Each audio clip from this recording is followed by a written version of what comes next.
নারায়ণগঞ্জের নবীগঞ্জের কামাল উদ্দিন মোড়ে রাস্তায় কাউন্টার বসিয়ে সিটি কর্পোরেশনের ইজারা ও টোল আদায়ের নামে চাঁদাবাজি করা হচ্ছে বছরের পর বছর ধরে।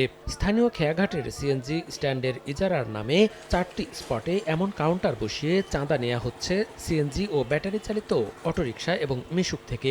চালকদের অভিযোগ, প্রতি ট্রিপেই তাদের কাছ থেকে অর্থ আদায় করায় আয়ের একটি বড় অংশ চলে যায় চাঁদায়। এভাবে প্রতিদিন 50,000-এর বেশি টাকা হাতিয়ে নিচ্ছে ইজারাদার। সারাদিন দেখা গেল 8 থেকে 10 বার আসে, 10 বার আইলে 100 টাকা যায় এই জায়গায় দৈনিক। তবে ইজারাদারের দাবি, সিটি কর্পোরেশনের নির্দেশনা অনুযায়ী আদায় করা হচ্ছে অর্থ।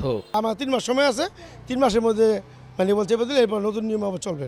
বিষয়টি জানার পর ওই এলাকা পরিদর্শন করেন বৈষম্য বিরোধী ছাত্র আন্দোলনের নেতাকর্মীরা। চাঁদাবাজি বন্ধ না হলে ব্যবস্থা নেওয়ার হুঁশিয়ারি সংগঠকদের।